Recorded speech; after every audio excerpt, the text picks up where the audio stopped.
My full name is Salam Kennedy. Once more again, I want to take this opportunity that I look at the column vectors. Column vectors is related to coordinates. Under coordinate geometry, any point on the x or y plane is defined by the two components x and y. So the same point is the one when written in a component form, which is said to be a column vector. So let's look at this example. If we have a diagram like that, this is what the origin, this is A and this is B. Suppose you are told that M is the midpoint of AB. M is the midpoint of suppose you are told that M is the midpoint of AB, M the midpoint of AB. So let's assume that OA is equals to 3, 4 vector, and this is 9 and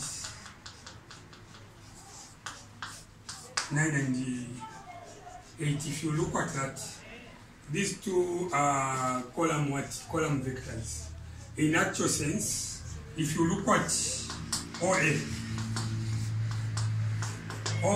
is equals to 3, 4. This is a column vector because a point is written in a component form. But at the same time, this A, when you consider A as a point, A is going to be what? 3, 4.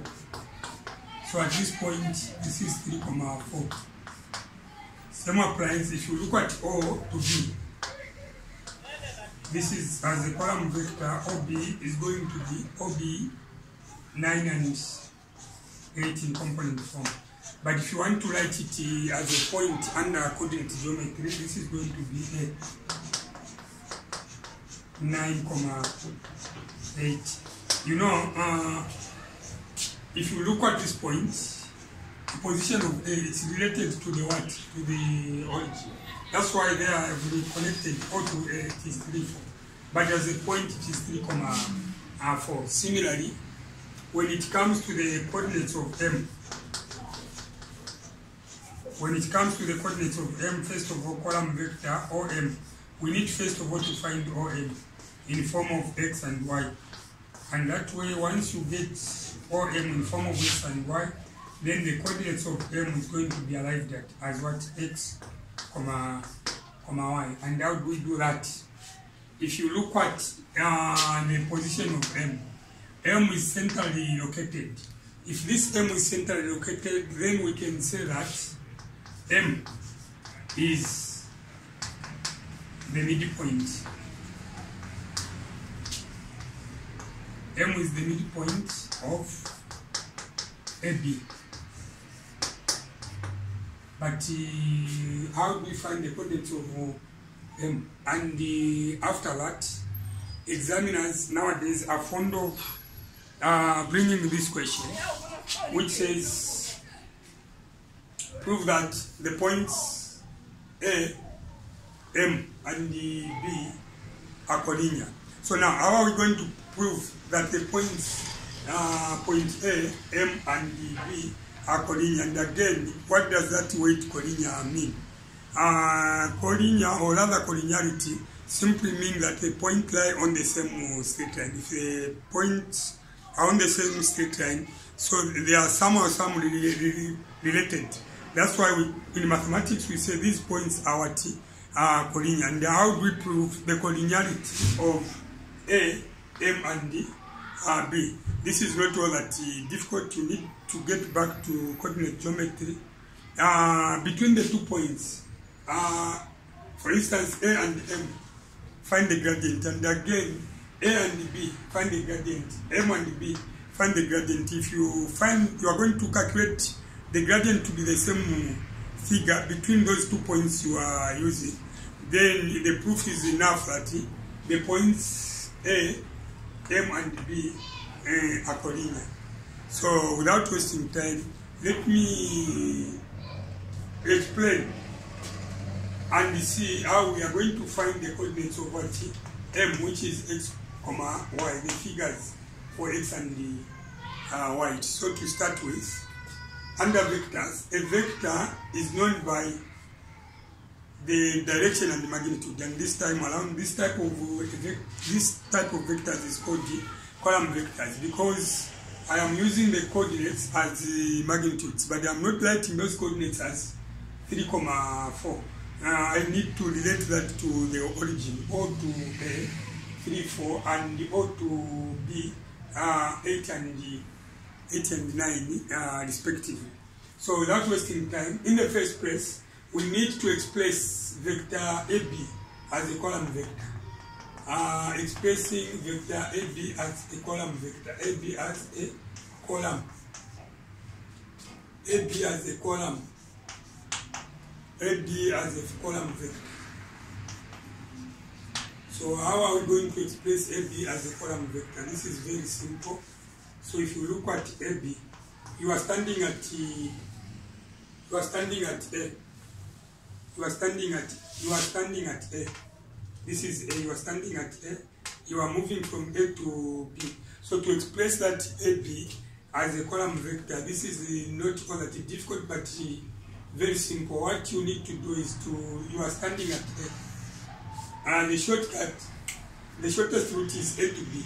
So the longest route is going to give us what a solution, which is going to be moving from A, you go to O. So look at this, A to O. Because of this is against the normal direction, what was given in the question was OA. So AO, this is going to be negative. Negative to show that the magnitude should be multiplied by the negative sign. The opposite direction under vectors is seen by a negative sign. So this is negative OA vector plus, you are now at O. Then you move from O to B. This is OB vector. So look at this. AB vector equals negative. The magnitude of OA is what? 3 and 4. Plus OB, which is 9 and 8. That is, those are points. These are coordinates, but written in component form. And when you write them in component form, then doing that, this is said to be what? The column vector. I'm sure this is observed. So now, if you look at nowadays, it's BID mass. BID mass. It used to be body mass. B is for brackets, indices, division, multiplication, addition, and subtraction. In that direction, you can see that addition is done before subtraction. So if you look at this, this is negative and this is positive. So addition before subtraction. So you rearrange. AB equals 9, 8, then minus 3 and 4, like that. But if you don't want to do that, the best you can do is to look at this negative. Don't remove the bracket. The negative multiplied by 3, negative multiplied by 4. Then you treat that matrix and addition of the two matrices, because these column vectors somehow they are matrices in component form. If you observe very carefully, this is not all that difficult to handle. So look at this. This is AB. Vector equals 9 minus 3. You get 6. And 8 minus 4, you get 4. So this is AB as a column vector. Now that you have found AB, you are told that M is the midpoint. M is the midpoint of AB. M being the midpoint of AB, it means that the point M is centrally located. So this is the ratio 1 to 1. So M is centrally located, though it is dividing the vector into two equal parts. So this is 1 to 1. The first part is one part, O to A to M, and the second part, M to B, is one part. So to find the coordinates of M, you need to find the AM, or you need to find BM, or you need to find the MB. And how do we do that? This is very simple. So in the first place, let's find the first AM. How do we express AM vector? AM as a vector, AM is equals to half of vector AB. Why half of vector AB? This is very simple. AM is winning by 1 part. Out of, if you add 1 plus 1, you are going to get a 2. So to get this vector AM, it is half of AB, because the point M is the midpoint. It is centrally located. But in some cases, you may find that the point M is going to be nearer to B than A, or it can be nearer to A than B. Then that way, the issue of the midpoint is not going to be there. I'm going to consider that in a different video clip. So without wasting time, what you need to do is you move on. You say AM vector, write AM vector equals half multiplied by 6 and 4. So the way to do it, AM vector is equals to, when you look at this half multiplied by 6, which is the same as 1 by 6, then divided by 2. And 6 divided by 2, multiplication by half simply means dividing a 2. So 1 by 6, it is 6 divided by 2, this is 3. And again, half multiplied by 4, which means 1 times 4 divided by 2, which is what? A 2. So this is vector AM, which is 3 and the what? A 2 in component form. That is vector AM. The same thing can happen to MB. MB vector is also MB. MB vector is also winning by 1 part. MB, M to B. It's 1 out of 1 plus 1, 2. It's like you are doing probability. The chances of calculating MB, it is winning by 1 part out of the total 1 plus 1, you get 2. So the probability of getting MB is 1 out of 2 of what? AB. And there we have multiplied, we have found 1 out of 2 of AB, which MB vector is going to be what? Half of AB, which is going to be 3 and 2. So in short, I'm saying AM is equals to MB, which shows that M is what? The midpoint of what? AB. So that is how to get what? That is how to get the AM and the MB. And the next is that what if we are told to say find the coordinate of what? Find the coordinates. Find the coordinates. Let me create a space there. This is 9 and 8. So now the question is find the coordinates of M. How do we find the coordinates of M? This is very simple. Under column vectors, we need to relate this M to the origin. We need to find OM. And how are we going to find that OM? And once we get OM, then the coordinates of M are going to be arrived at. And then again, after that, it will demand another question, which is going to be proving the collinearity of A, M, and what? B. But this time around, let's find the coordinates of M. So to find the coordinates of M, you need to look at OM. OM, it is O to what? O to A. O to A, the direction is okay. This time around, there's nothing like negative. Look at this is a normal direction. O to A. There's an arrow there. The vector is okay. Plus A, M. So AM, where are we going to get the AM from? Take advantage. There we calculated AM, and AM we arrived at what? 3 and 2. So look at this OM, which is 3, 4 plus, sorry, OA 3, 4 plus AM, which is going to be 3, 2. This is 3 and 2, like that. Then from there, OM vector is equals to 3 plus 3, it is 6, and 4 plus 2, it is what? Also 6. So OM is 6 and 6. So therefore, this which we have found is what? A column vector.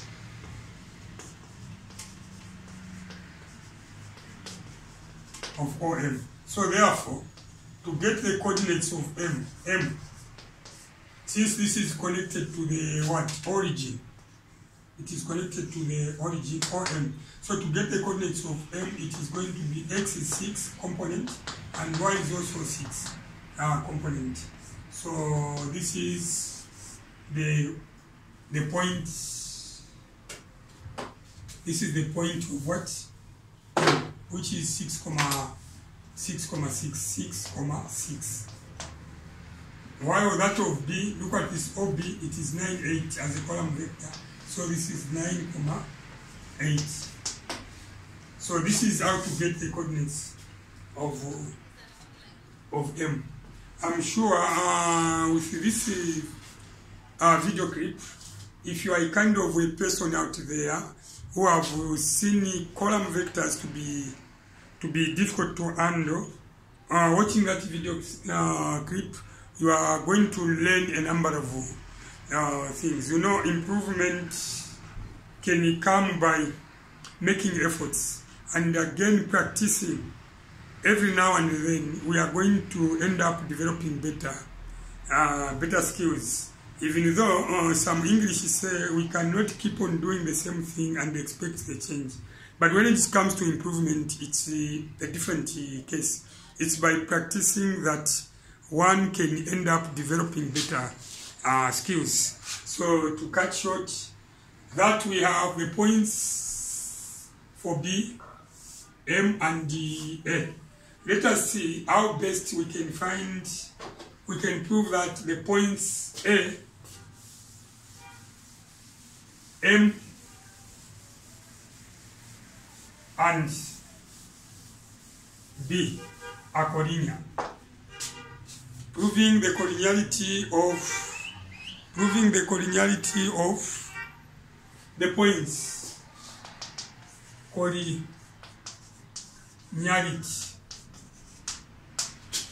of the points A, M, and B. These are the 3 points. Let's prove that these 3 points lie on the same straight line. Like I said before, that was 2017 or 2018 for GC candidate were questioned to prove some points if those points are collinear. It's a similar question. If you are going to understand what I'm going to do there, such questions are not going to be very difficult to handle. And how do you prove the collinearity? Remember, I said column vectors are related to the coordinates. These are the coordinates. So this is X and Y. So coming to this one also, this is X and what? Y. Followed by this one also is X and what? Y. So now when you look at all these 3 points, to prove the collinearity, for identification purposes, this is going to be X1, Y1. This is going to be X2 and Y2. This is going to be X3 and Y3. This is for identification purposes. I've taken it that this is point number 1. This is point number 2. And this is point number 3. So since every point is known by the 2 coordinates on X or Y plane, so this being the point number 1, this one is acting as surname X, Y. So this is X1 and Y1. X, Y, X2 and Y2. because this is for point number 2, and this is x3 and y3. So these numbers are used for identification purposes. So without wasting time, like I said earlier on that, you can find, you can prove the collinearity by using this, the gradient formula, y minus y over x minus x. So changing y over changing in x. This is what the general formula. This is the general formula to find what? The gradient. Formula that we can use to find what? The gradient. So proving the collinearity, we use the gradient. Now, here what you can see is that we have how many points? We have got three. We've got 3 points. So to prove the gradient, we are going to say y3 minus y2 over x3 minus x2. That order. y3 minus yes, changing y over changing x. That is the formula for the gradient. The rate at which y is changing with respect to x. So this is the same as y3 minus y1 over x3 minus x what? 1. This is again the same as y2 minus y1 over x2 minus x what? x1. So look at this. This is the formula for the gradient. Mind you, this is gradient. Changing y over changing x. This is also another gradient, and this is also another gradient. So now, with me, what I've done is m is for the gradient. Gradient equals that. So we are going to start, gradient equals, we are going to start getting the points. y3. If you look at y3 is 8. So m equals 8 minus y2. This is y2, which is 6, over x3. x3 is a 9. Look at this, x3, 9. Minus x2, which is going to be a 6. You move to the second stage, y3. y3 is 8 minus y1, which is 4, over x3, 9, minus x1, which is 3. Move to that other changing y over changing x. This time around I start with y2.